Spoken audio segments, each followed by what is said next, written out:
Hey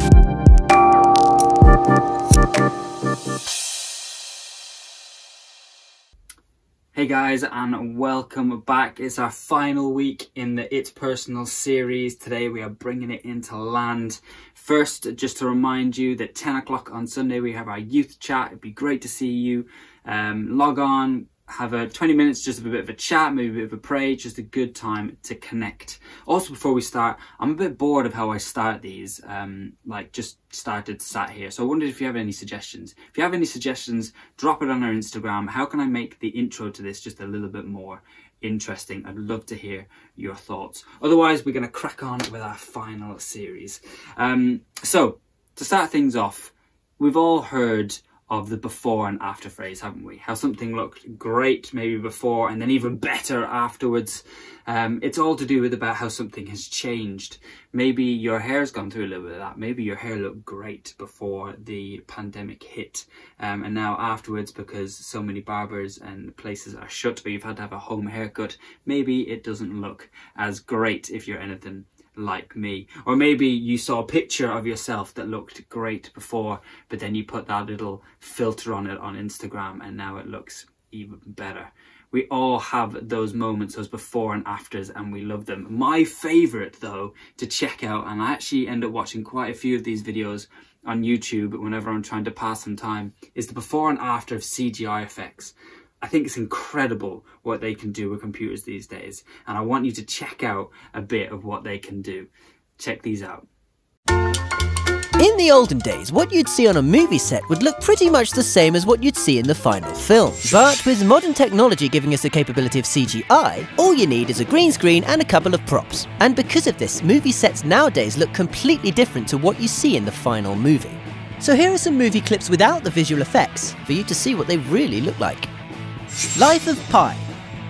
In this movie we see that Pi Patel spends most of his time in a boat at sea. Oh yeah, and there's a tiger there too. Except they're not at sea and there's no tiger there. Nearly the entire movie was filmed in front of a blue screen, and the tiger was completely CGI. However, for the close-up shots where Pi has to physically interact with the tiger, they didn't use a tiger either. They used a blue teddy bear, with badly scribbled on eyes. Captain America Civil War. This film used tons of green screens for locations that you would have thought you could get away without having to use it. Like the fight scene between Team Iron Man and Team Captain America that takes place in an airport. I mean, is an airport really something that has to be done with CGI? Apparently so. But the scene where Captain America stops the helicopter from taking off with his bare hands makes more sense, as that was done at ground level rather than on a dangerous rooftop. The Wolf of Wall Street. You'd think that being based on a true story, there wouldn't really be any need for fancy fantasy scenery, but this film was full of it. It was used for foreign locations the characters visited, to enhance the beach houses that they partied at, and of course for more obvious things like having a lion walk through the office. Yeah. Gravity. This wasn't actually entirely filmed in front of green screens, but in front of TV screens, in order to get the right lighting on the actors' faces. But yes, the majority of the scenery is computer generated, as so are some of the props, as some of the controls you think they're interacting with aren't even there. I'm not sure if this is clever or just lazy.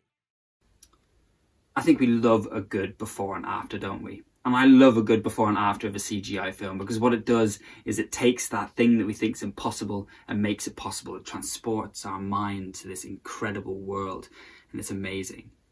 But then I think if we look at the real world and the world that we're in and around, we kind of believe this underlying narrative that says change is really difficult, and most of the time things can't change. We look at situations maybe we find ourselves in and feel like they're never going to change. Somebody keeps doing that thing to me and it's just never going to change. Or quite often we believe that there's something about us that we want to change, but we just don't know how, or we believe that it's not even possible to do. We can find ourselves in so many different circumstances where we're looking for change. Maybe there's circumstances at home, but yet they seem to involve people that you have no control over. You didn't choose this situation, so that change feels really difficult and almost impossible. Or even at school, where you've got adults making decisions for you, teachers making decisions, people saying things to you, and almost like you have no control of being able to change that. Or maybe that feeling comes about because of circumstances that you've got yourself into. Maybe you've lied, or you've cheated, or you've done something to somebody else, and actually being able to change that situation feels too difficult or impossible.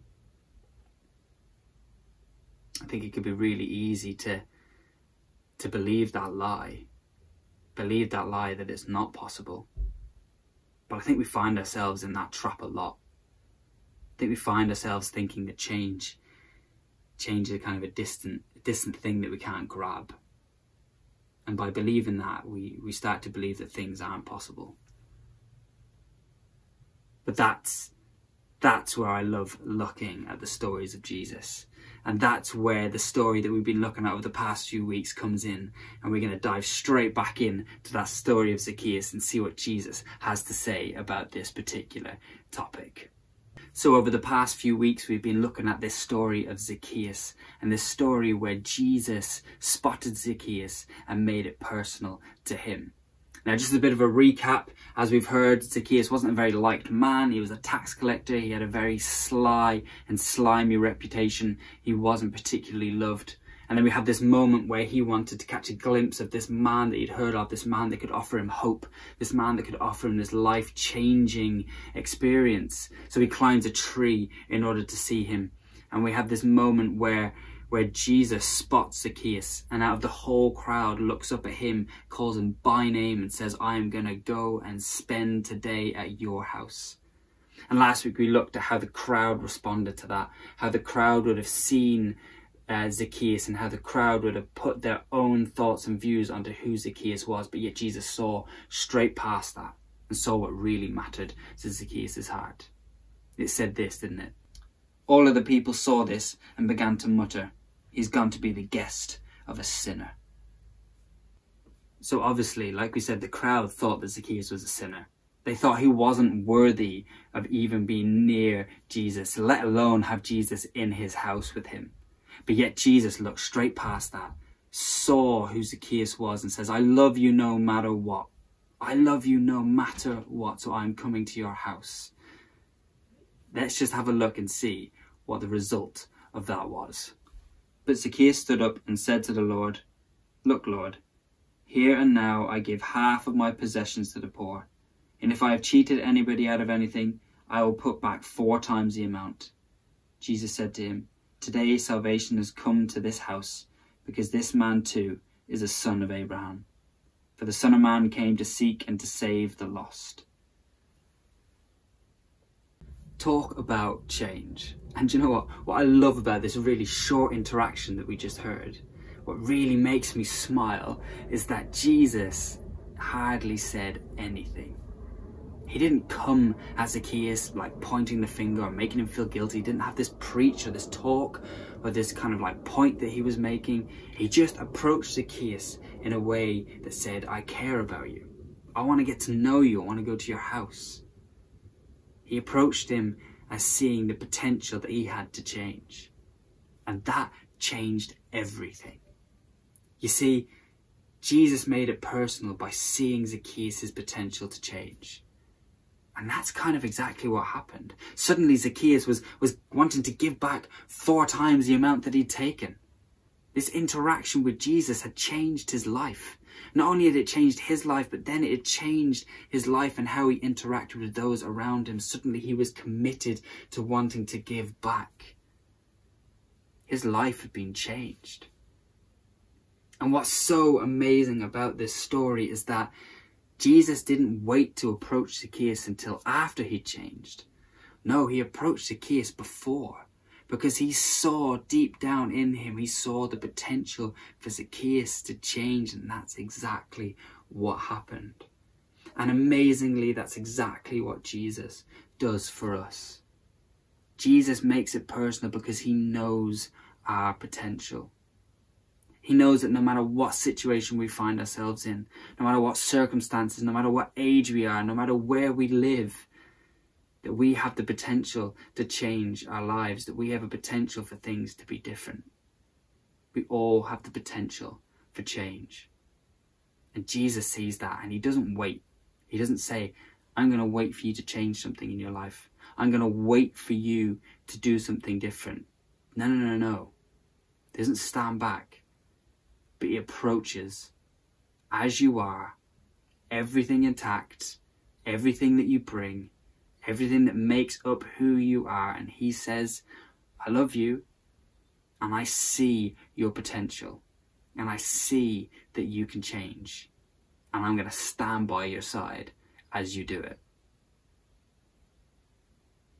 It's amazing. He sees all of our potential for that change.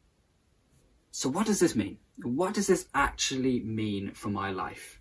I can read it, I can see the story, I've heard what's been said about Zacchaeus, I've heard that Jesus saw this potential for him to change, I saw that he did, and it's amazing to read, but actually how does this impact my life?